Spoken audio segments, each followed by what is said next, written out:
বনগাঁর অত্যন্ত গুরুত্বপূর্ণ একটা জায়গা।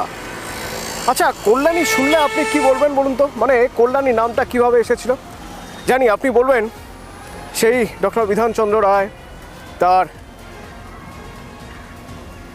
প্রেম যার সঙ্গে নীলরতন সরকারের মেয়ে কল্যাণী। না, আসলে না, এরকম কিছুই না, এটা পুরোটাই মিথ।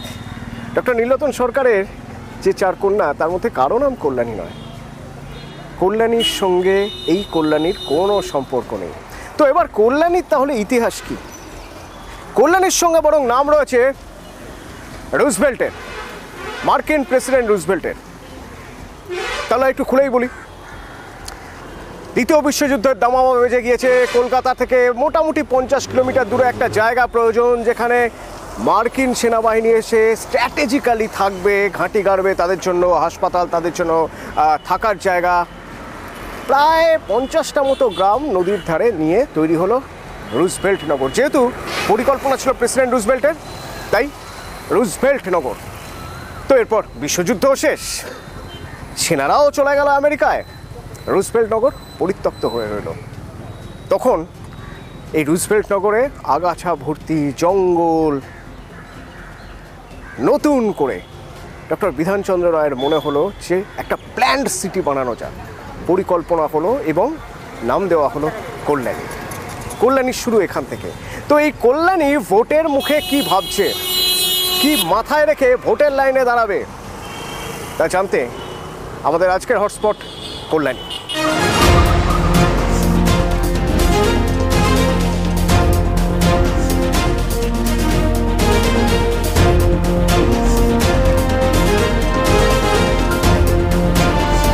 ভোটের বাজারে কল্যাণী এইমস একটা গুরুত্বপূর্ণ ফ্যাক্টর হয়ে উঠতে পারে। প্রথমত, এই এইমস এত মানুষ পরিষেবা পাবে, এই এইমসের কৃতিত্ব কার? কেন্দ্রের সরকারের নাকি রাজ্যের সরকারের, অর্থাৎ তৃণমূলের নাকি বিজেপি? দ্বিতীয়ত, এই এইমসের নিয়োগ দুর্নীতি, সেই দুর্নীতি কতটা ভাবাচ্ছে মানুষকে? কল্যাণীর ভোটে এইমস বড় ফ্যাক্টর।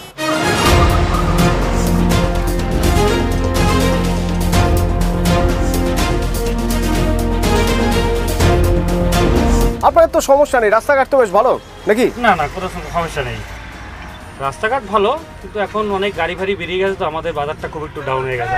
ধরুন ভোট তো আসছে, তো মানুষ তো ভালো থাকার জন্য ভোট দেয়। কি হলে কল্যাণীর ভালো হয়? যাতে উন্নতি হয় এটাই চাই সব সময়। কি উন্নতি চাই কল্যাণী? উন্নতি যেরকম কাজকর্মের দিক দিয়ে উন্নতি, লোকে যাতে কাজ করে খেতে পারে, যাতে কর্মস্থান তার সেরকম নতুন নতুন কর্মস্থান দিয়েছে, বেকারত্ব জীবনটা দূর করতে পারে, এই চাই। বেকার প্রচুর। বেকার তো আছেই। অটোর কথা তো শুনলাম, একটু টোটোর কথাও শুনি। আপনাদের এখানে মোট কটা টোটো স্ট্যান্ড? টোটো স্ট্যান্ড ছেলের টোটালটাই মোটামুটি সব জায়গায় আছে, পুরো গোল রাউন্ডটাই আছে। টোটো যে পরিমাণ টোটো আছে তাতে চলে আপনাদের? না না, এখন তো অবস্থা খুবই খারাপ। এখন যা বাজারের পরিস্থিতি, স্কুল কলেজ বন্ধ, টোটোর সংখ্যা দীর্ঘদিন মানে বিভৎস পরিমাণে বেড়েছে। এখন তো কল্যাণী একটা বড় নাম, কারণ কল্যাণী এইমস হয়ে গেছে। সে তো অবশ্যই, এইমস হয়েছে যেমন টোটোর সংখ্যা বেড়েছে, তেমন অটো সংখ্যাও বেড়েছে। তাহলে এইমসে একটা কর্মসংস্থান অনেকটা বাড়ছে তাহলে। হ্যাঁ, ওইটা ওই দিকটা হচ্ছে, এই দিকের নয়। দিদি বলছে এইমস দিদির জন্য হয়েছে, মোদি বলছে এইমস মোদির জন্য হয়েছে। এইবার এটা তো বাস্তব যে দিদির জায়গা দিয়েছে বলে যে মোদি করতে গেল, আর মোদির তো আর সেই রকম জায়গা ছিল না বা নেই, দিদি দিয়েছে তাই মোদি করেছে। এর মধ্যে কৃতিত্ব দুজনেরই আছে, মোদিরও আছে দিদিরও আছে।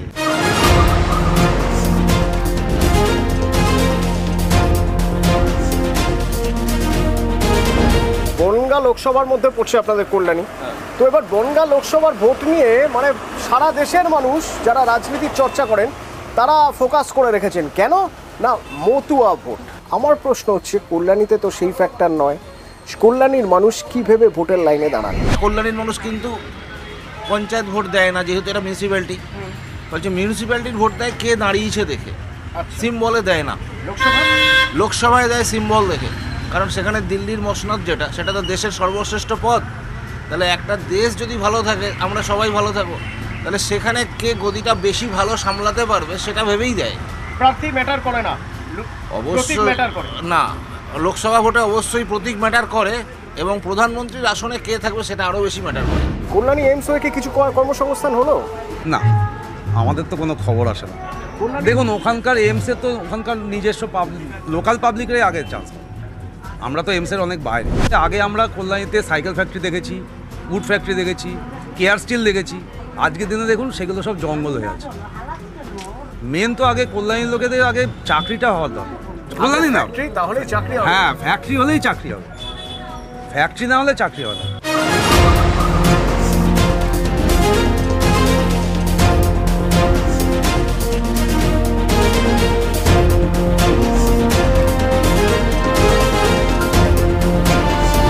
আপনি কতদিন আছেন কল্যাণীতে?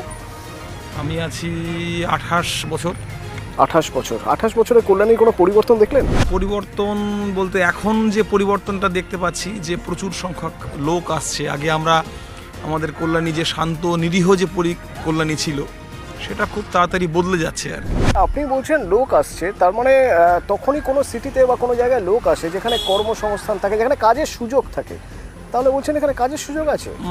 কাজের সুযোগ বলতে আশপাশে এখানে শিল্প বা স্বাস্থ্যের অনেকগুলো জায়গা আছে, যেমন পাশেই কল্যাণী এইমস আছে, তাছাড়াও এখানে ট্রিপল আইটি আছে, এখানে আরও বেশ কতগুলি সরকারি এবং বেসরকারি কলেজ আছে, হসপিটাল আছে, যে কারণে জনসংখ্যা বাড়ছে। আচ্ছা, আমাকে বলুন যে যদিও এটা দিল্লির ভোট, হ্যাঁ, কিন্তু এটাও তো ঘটনা যে বনগাঁ লোকসভা কেন্দ্র মানে লোকে বলে মতুয়া ভোট ফ্যাক্টর, কিন্তু তার পাশেও কল্যাণী একটা শহর, যে শহর বহু প্রাচীন শহর, যে শহরের মানুষ শান্তি চায়, সেই শহরের মানুষও তো ওই লোকসভা ভোট দেবে। কল্যাণীর মানুষ কীভাবে ভোটের লাইনে দাঁড়াবেন? কল্যাণীর মানুষজন একটু আলাদা, মানে তারা সমাজ বা রাজনীতিক সম্পর্কে অনেকটা সচেতন বলে আমার মনে হয়। তো তাদের বিচার বা তাদের যে মানে ভোট দানের যে পদ্ধতি হয়তো অন্য জায়গার তুলনায় এখানে কিছুটা পরিবর্তন হয়তো বা হলেও হতে পারে, এটা আমাদের বিশ্বাস। আমি যখন ক্লাস 5-এ পড়ি তখন কল্যাণীতে সন্ধ্যা 7টা মানে বেশ মানে একটা নিঝুম পরিবেশ। পড়ার থেকে বাড়ি ফিরতেও ভয় লাগতো রাস্তা দিয়ে। পুরো ফাঁকা কল্যাণী, এরকম বাড়িই ছিল, ফ্ল্যাট ছিলই না, একদমই ছিল না। খুব শান্ত শিষ্ট, পাখির ডাক শোনা যেত। হ্যাঁ, প্রতিটা রাস্তায় প্রচুর গাছ ছিল, এখন গাছই নেই, অনেক গাছ মানে কেটে ফেলা হয়েছে।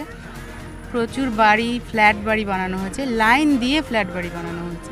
আচ্ছা, আইয়া আপনি বলছেন যে আপনি যে সময় স্কুলে পড়তেন ধরুন, সে সময় আপনার একটা কোথাও ভয় লাগতো যে এত ফাঁকা এলাকা, এখন তো বেশ জমজমাট। তাহলে এটা ভালো দিক বলুন একদিক থেকে, যে এখন মানে আপনার সন্তান তারাও যদি বেরোয় রাস্তায়, একটু বড় হবে, বেরোবে রাস্তায় রাত 9টা 10টা, অন্তত আপনার টেনশন থাকবে না।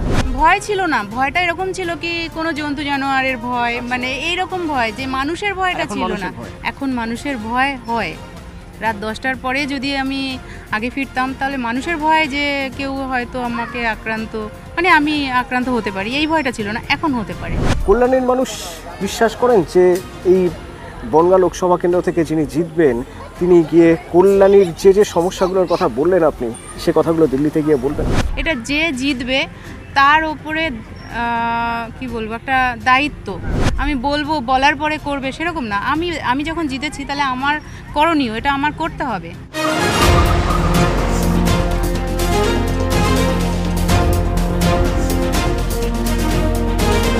বনগাঁ লোকসভার ভোট কি একেবারেই মতুয়া কেন্দ্রিক? তার বাইরেও তো অনেক কিছু আছে। কল্যাণীর মতো একটা ঝকঝকে শহর আছে, যে শহরের গায়েই এইমস। সে কল্যাণীর মানুষ বড় শান্তিপ্রিয়। যখন তাদের সঙ্গে কথা বলছি তারা বলছেন তারা কি চান, তারা শান্তি চান। তারা কি চান, তারা সবুজ চান। কি চান, গাছ চান। একসময় রাজ্যের বিভিন্ন প্রান্ত থেকে গাছ এনে লাগানো হয়েছিল। গাছের নামে রাস্তার নাম, সারি সারি গাছ, এক একটা রাস্তায় এক এক রকম গাছ। কোনো রাস্তা হয়তো দেবদারু, কোনো রাস্তা জুড়ে রয়েছে বাক্সবাদাম গাছ। সেই সব রাস্তাগুলো রয়ে গেছে, কিন্তু গাছগুলো হারিয়ে গিয়েছে। কল্যাণী চায় গাছ ফিরে আসুক। ভোটের ইস্যু যেমন হচ্ছে হোক না, আরেকটা ইস্যু জোড়া হোক। যারা প্রচার করছেন আরও একটা ইস্যু জুড়ুন। কল্যাণী এই তো গৌরব ফিরে পাক। কল্যাণীর মানুষ যারা দিল্লিতে ভোট দেবেন, দিল্লিতে কে আসবেন, দিল্লিতে তাদের হয়ে কথা বলবেন কে, সেটা ভেবে ভোট দেবেন। তারা চান কল্যাণী আগের মতো সবুজ হোক, কল্যাণীতে আগের মতো গাছে গাছে ভরে উঠুক কল্যাণী। এইসব মাথায় রেখেই এবারের বনগাঁ লোকসভায় এই কল্যাণীর মানুষ কে এই লোকসভা কেন্দ্র থেকে দিল্লিতে যাবেন তা ঠিক করবেন।